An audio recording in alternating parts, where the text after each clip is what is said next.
इस सवाल को केवल 8% लोग ही लगा पाएंगे। तो सवाल क्या है, सवाल को देखते हैं। सीजीएल 2024 में पूछा गया है कि मोहन 20% साधारण ब्याज की दर से, यानी कि रेट ऑफ इंटरेस्ट कितना है 20%, ठीक है।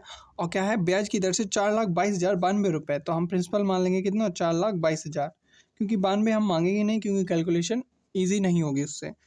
पहले वर्ष के अंत में वह उधार ली गई मूल धनराशि के भुगतान के लिए 21,679 रुपये चुकाता है, इतना रुपए वो देता है यदि मोहन दूसरे वर्ष के अंत में सभी बकाया धनराशि का भुगतान करता है, ठीक है, जिसमें पहले वर्ष के दौरान अर्जित ब्याज का भुगतान भी शामिल है।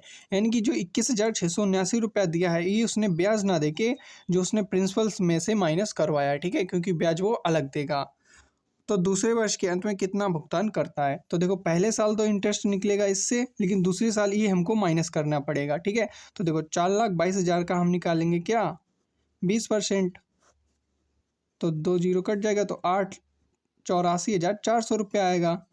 84,400 रुपया ये पहले साल का। अब दूसरे साल के लिए प्रिंसिपल क्या होगा, ये हमको माइनस करना होगा। 21,679 माइनस कर देंगे, 10 से 9 गया 1, 9 से 7 गया 2, और 9 से 6 गया 3, और 421 से, तो 4,03,21 ये होगा हमारा प्रिंसिपल दूसरे साल के लिए। तो 4,03,21। अब इसका हमें 20% निकालना होगा, तो 4,03,21 का 20% बटे 100। 300 ना मान के इसको हम 0 मान ले 300 मान लेते हैं, ठीक है, क्योंकि कैलकुलेशन आसान हो जाएगी। तो 2 जीरो से 2 जीरो कट गया, तो 0 2 3 6, 0 0 4 दूनी 8, 80,060 है, तो इसको हम लिख लेंगे 80,000, ठीक है।